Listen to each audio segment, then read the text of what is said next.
Halo guys, welcome to Anatek ID. Jadi pada video kali ini aku akan membahas Galaxy Z Flip 5 yang sudah aku coba kurang lebih 1 bulan terakhir. Dan memang bisa aku katakan ini upgrade yang cukup signifikan, tetapi juga secara garis besar aku tidak menemukan hal-hal yang aku harus sampai pakai ke Galaxy Z Flip 5. Mungkin aku sharing sedikit, jadi aku sebelumnya selalu menggunakan iPhone sebagai HP utamaku setiap tahunnya. Dan juga untuk Galaxy Z Flip ini, pertama kali Samsung mengeluarkan Z Flip yang pertama, itulah pertama kalinya aku merasa ingin mencoba sesuatu yang baru dari Samsung dengan Galaxy Z Flip yang pertama. Padahal waktu itu juga sudah ada Z Fold yang kedua. Tapi aku merasa bahwa Z Fold masih kurang oke, dan ketika itu aku lebih merasa ingin untuk upgrade dan menjadi HP utama adalah ke Galaxy Z Flip yang pertama. Waktu itu aku coba keduanya bersamaan. Hanya saja aku merasa bahwa tetap saja aku tidak merasa nyaman dengan HP yang lipat-lipat seperti ini. Dalam arti ini plus minus, kalau misalnya dari zaman dahulu pun ada sudah HP lipat ataupun HP yang biasa, tergantung dari usernya suka yang mana.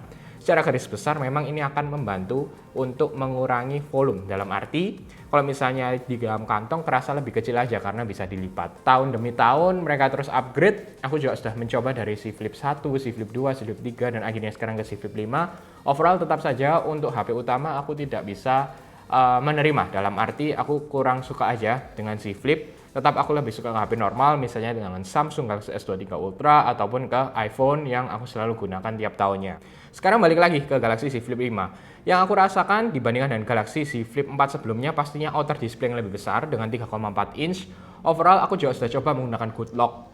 Jadi beberapa aplikasi bisa aku maksimalkan dengan menggunakan Good Lock ini.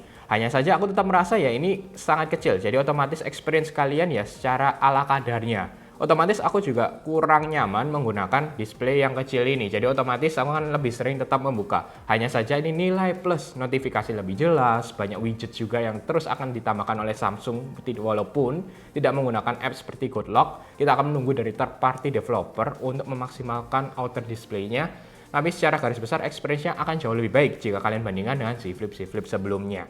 Lalu untuk gap-nya ini yang perlu diacungi jempol karena sebelumnya ini ada gap ketika ditutup, saat ini hampir tidak ada, jadi sangat-sangat tipis. Terima kasih oleh Samsung dengan memberikan hinge yang baik. Jadi dengan Z Flip 5 ini experience-nya kalian akan mendapatkan yang terbaik untuk Galaxy Z Flip atau HP lipat yang kecil, mungil, dan pastinya akan merasa nyaman dan kenyamanan kalian harusnya akan lebih oke jika dibandingkan dengan Z Flip sebelumnya. Masuk ke bagian dalamnya, untuk displaynya dengan 6,7 inch overall kalian akan merasa nyaman-nyaman saja. Kalau aku sudah menggunakan Z Flip yang sebelumnya, testing pastinya tidak merasa hal yang signifikan perbedaannya kecuali 1750 nitsnya, sehingga ketika aku keluar atau di outdoor kena matahari sedikit lebih jelas lah pastinya jadi dibandingkan dengan Z Flip yang sebelumnya. Yang aku agak kecewa adalah bagian crease-nya yang masih cukup terlihat sama jika dibandingkan juga dengan Galaxy Z Flip yang sebelumnya. Jadi ini mungkin catatan untuk Samsung untuk memberikan hasil yang terbaik di HP lipat tahun-tahun yang akan datang. Lalu untuk experience kegunaannya, contoh RAM-nya masih tetap 8GB. Lalu juga untuk chipnya Qualcomm Snapdragon 8 Gen 2 for Galaxy. Aku katakan di sini walaupun powerful chipnya, ini HP-nya tipis dan juga baterainya 3700 mAh. Untuk gaming pastinya bisa, tapi nggak recommended. Jadi tetap saja kalau untuk gaming aku coba kasih link di bawah beberapa reviewer yang sudah memberikan sharing tentang bagaimana sih performanya, bahkan sampai beberapa detail angkanya. Langsung saja kalian coba cek. 120Hz ya untuk kalian scrolling sosial media, dan juga untuk pengambilan foto, video, overall nggak ada masalah. Improvement pun lebih ke arah software ya, dengan One UI terbaru. Untuk kameranya dengan 12 megapixel wide dan ultra wide. Lalu untuk kamera depannya lebih kerasa bahwa ini dari software-nya aja dengan overall experience yang lebih baik. Hanya saja jika dibandingkan dengan sebelumnya, hardware-nya juga nggak terlalu berbeda, bahkan sama. Jadi menurutku ya tetap kalau misalnya HP tipis ini bisa mengambil foto yang terbaik lah yang bisa didapatkan dengan Galaxy Z Flip tahun ini.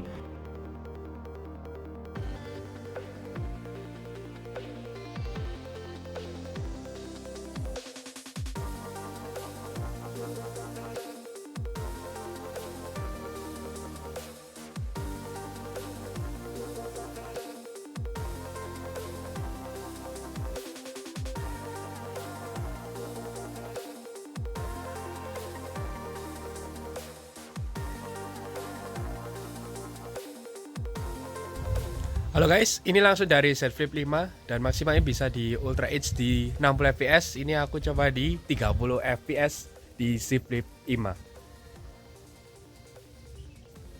Untuk fingerprint pun juga masih tetap sama lokasinya. Lalu beratnya juga nggak terlalu berbeda, sama ya, kurang lebih di 187 gram. Lalu ada IPX8, jadi untuk air nggak ada masalah. Dan Samsung juga mengatakan ya terus bekerja keras untuk memberikan dust resistance.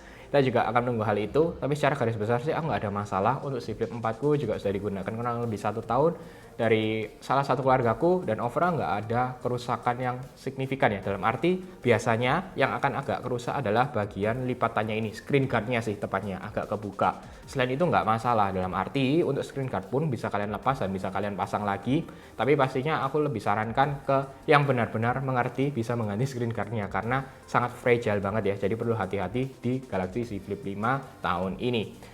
Jadi aku garis bawahi lagi, secara garis besar overall experience-nya menurutku oke. Dan untuk aku pribadi, aku tetap saja kurang nyaman dengan HP lipat-lipat yang bagian kecil si Flip 5 tahun ini. Berbeda dengan si Fold 5, di mana HP yang bisa kita katakan HP normal dibuka menjadi lebih besar atau seperti tablet. Tapi kalau untuk si Flip 5, HP yang kecil, dengan apalagi sekarang bisa dibilang HP yang kecil ya, karena layarnya 3,4 inch selalu dibuka lebih besar. Tapi untuk penggunaan yang bisa aku katakan nyaman untuk diriku pribadi, aku tetap akan lebih nyaman di 6,7 inch yang utama. Outer display-nya untuk notifikasi, ya aku acungi jempol dengan improvement yang ada, tapi tidak memberikan experience yang terbaik dari aku pribadi. Ini pro kontranya tetap saja menurutku. Kalau memang seperti aku yang dari awal aku katakan tidak suka dengan HP yang suka lipat-lipat, dalam arti HP kecil yang dibuka baru menjadi HP normal, itu tidak bisa diperdebatkan lah, dalam arti pastinya orang memiliki preferensi masing-masing. Tapi kalau untuk kalian yang suka HP lipat pasti akan sangat mencintai ini karena upgrade yang cukup signifikan jika dibandingkan dengan si Flip sebelumnya, bahkan si Flip 4 yang bisa katakan sudah baik banget, ini sangat baik lagi terima kasih kepada outer display-nya. Tapi kalau yang benar-benar kurang suka ya, dalam arti ingin HP normal yang ingin dicoba menjadi HP yang lebih besar atau tablet, pastinya lebih ke si Fold yang aku akan bahas di video review yang lain. Jadi kalau bagi kalian yang benar-benar ingin coba dan memang suka, mungkin di zaman dahulu suka yang HP yang lipat-lipat, pastinya aku rekomendasikan untuk coba tahun ini di si Flip 5. Ataupun bagi kalian yang menggunakan si Flip 2, si Flip 3 yang ingin upgrade tahun ini, bisa katakan worth it untuk upgrade ke Galaxy Z Flip 5 dengan overall experience yang diberikan. Dan pastinya tahun-tahun yang akan datang akan memberikan experience terbaik tidak hanya dari hardware, tapi juga dari softwarenya, dari third party developer untuk maksimalkan outer display-nya juga, dengan hasil yang terbaik yang bisa diberikan oleh Samsung di Galaxy Z Flip 5 tahun ini. Baik, itu aja sih yang ingin share ke kalian. Bagaimana menurut kalian? Langsung saja komen di bawah, kita bahas bersama tentang Galaxy Z Flip 5. Secara garis besar aku sangat puas lah, dan bisa aku katakan untuk yang suka Z Flip atau HP lipat pasti akan sangat puas dengan Galaxy Z Flip 5 tahun ini. Oke, semoga kalian suka dengan video ini. Jangan lupa untuk share, like, subscribe, dan sampai ketemu di video selanjutnya.